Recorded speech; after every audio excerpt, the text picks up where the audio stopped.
friends, I'm J Maxwell. Welcome back to my channel. This is J Max Reacts. Today we're watching the best songs of 2023 by Honest. We just did the worst songs, and I didn't expect to know half of what was in the list, but I did. So maybe this will be the same way, but let's see what happens. Without further ado, let's get into the best songs that I feel popular music had to offer in 2023. A somewhat mid-year, but like every year, it had its gems. Popular, The Weeknd, Madonna, and Playboi Carti. Huh? On paper, this is an extremely bizarre collab that absolutely no one could have predicted.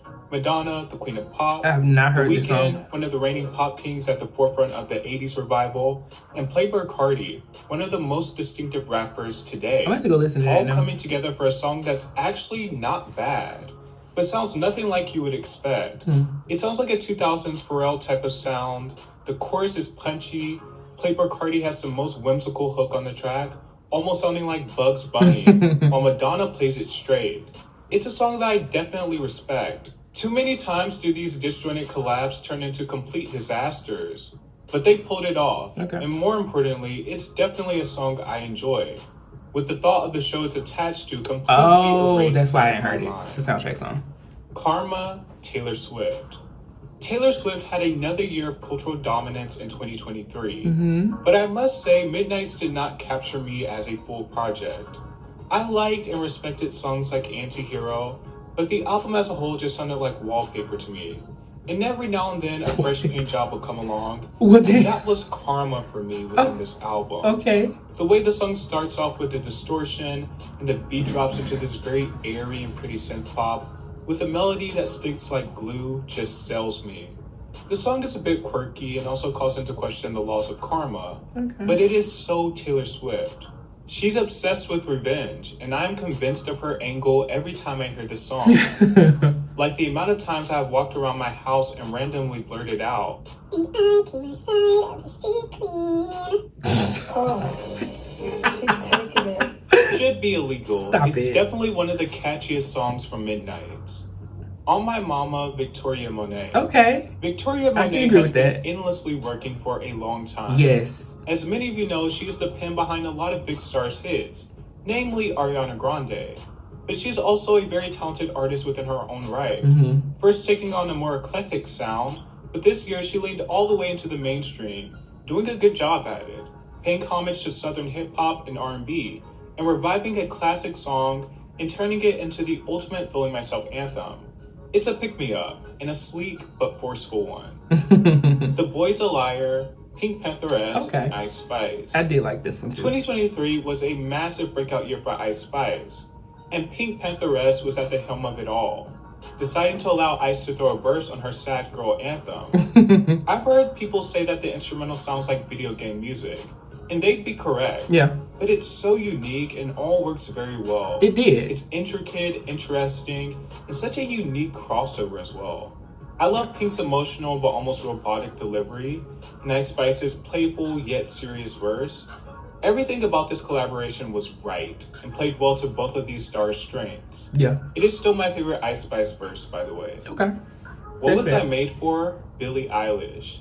This year was Okay. all about Barbie. I feel like it was cultural overload at some points. Yeah. One thing that stuck out to me in particular, though, is the backlash Billie Eilish got when it was announced that she would be featured on the soundtrack. Many wondering how her somber style would fit into the plastic world of Barbie. Oh my And word. well, Billie showed them how. Okay. By not only releasing a good song that ties into the movie well, but in my opinion, the best song on the soundtrack by far. Everybody's been saying It's that. simple enough, but effective. We too, Billie Eilish, want to know, what were we made for? I Remember Everything, Zach Bryan, and Casey Musgraves. Zach Bryan is one of the most standout breakout country stars of the year. In a sea of commercial bro country, Zach is a breath of fresh air. Okay. Often writing about his personal experiences in a refined and clever way, and delivering it in a formula that is sometimes a mix of both rock and country music. What? His breakout hit this year was alongside bona fide country star Casey Musgraves, where they Yes. trade lines about a love gone wrong and alcohol playing a part in it. It's a simple ballad, yes, but it is so heartfelt. Yeah. And all Side note, friends, I absolutely do like country music. That's like a little hidden secret about me. Casey does a good performance, Zach is still the star of the show. Yeah. Agreed. A&W, Lana Del Rey. Lana Del Rey has been pumping out albums back to back over the past few years, hitting a new artistic stride with Norman Rockwell in 2019. But did you know there's a tunnel under Ocean Boulevard, marked an even more different creative turn, which saw Lana getting more personal. Agreed. Perhaps the most personal she has ever been. Yes. It is filled with some of her sharpest lyrics and some true left field production. A&W is not a song that follows traditional pop song structure, and is lengthy, but has a lively switch up in the middle of the song. It's by far one of the best and most interesting songs from a songwriting standpoint released this year, and one of the most interesting releases of Lana's career. Get Him Back, Olivia Rodrigo. I was not convinced of the Olivia Rodrigo hype in 2021. Neither was I. Of course, I understood her appeal. Right. And I thought she had some good songs. But I'd be lying if I said I didn't feel like it all felt a bit overblown. And her debut album mostly got carried by the singles. Guts convinced me of Olivia's star power, but more importantly, her artistry as well. Obviously, it's not a perfect album, but I do think it is a drastic improvement over Sour in every way possible. I could not get over this rap rock anthem that sounds like a descendant of Loser by Beck and Peppered by the Butthole Surfers. Get Him Back is all the things that have encompassed Olivia Rodrigo and her artistry thus far. Heartbreak, angst, and anger. But the difference is she has fun on this song and doesn't take herself too seriously. And it sure does pay off as one of her finest songs and perhaps more low-key and underrated singles, at least during this year. Tell me, maybe I should listen to Olivia Rodrigo. I've heard nothing but great things. I just, for whatever reason, she never pops up in any recommended anything. So I've never really just listened to her music. SZA, Kill Bill. Okay. Leave it up to SZA to make one of the biggest songs of the year to be about shamelessly offing her ex. It's chaotic, but it has some great storytelling. Yeah. I feel like the song paints the picture perfectly, and that's why it's so gratifying. With the synth arpeggios and clean boom bap beat, it's also one of the more standout songs sonically this year. There's nothing on the radio that sounds like it. I love how she attacks the verses with the venom of a rapper, and then in the chorus she turns into an emotionally split singer.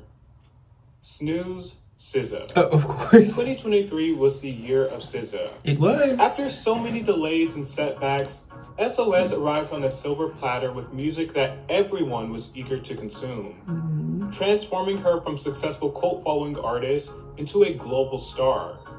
Even before SOS was officially released, she had various songs going viral, and perhaps it was unforeseen by most or people who weren't as aware of her before SOS came, but I always knew SZA would do well. Yeah. She put in the groundwork for years and years on end. Control was a stellar album, and SOS is a more direct mainstream approach to SZA's artistry. One thing that can be said is SZA wore her heart on her sleeve. She's been angry, hurt, vulnerable, in all the songs from SOS. Kill Bill was the obvious standout, due to its brass subject about offing an ex. But Snooze is completely different. It's one of those songs that are kind of sneaky and deceptive under the guise of being sweet. Right. Admittedly, it was not one of my immediate standouts when first listening to SOS. And it's not even a song where I paid much attention to the lyrics, because I assumed it was a classic R&B love song in every sense of the categorization. Finally taking in the lyrics, and you realize that she opens the song by talking about how she'd off someone for her love interest. It's dramatic and slightly off-putting, but damn is it a great song. SZA's voice, the ad-libs, the melody, it's just infectious. Very classic R&B groove, but it's clearly one you can't lose with.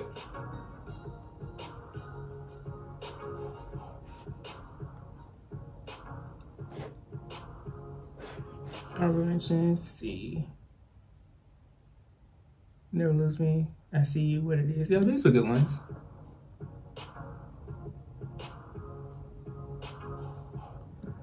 Gonna throw anything by Tate McRae in there. You got me too. That was a good one, a really good one. Yeah, I guess I have been into with music this year a lot more than I guess I thought I was. Typically these year-end playlists, like what I feel are big songs, I know of them, but then this one, I'm like, okay, I knew these too, but in my head they just didn't feel as big. Maybe it's the way things are going with music nowadays, but definitely a good list. Definitely a good list. I think I can agree with all of his best songs. where I did not agree with all his worst songs. But this was interesting. It was good. Let me know your thoughts on it below. Comment, like, subscribe. Until next time. Peace.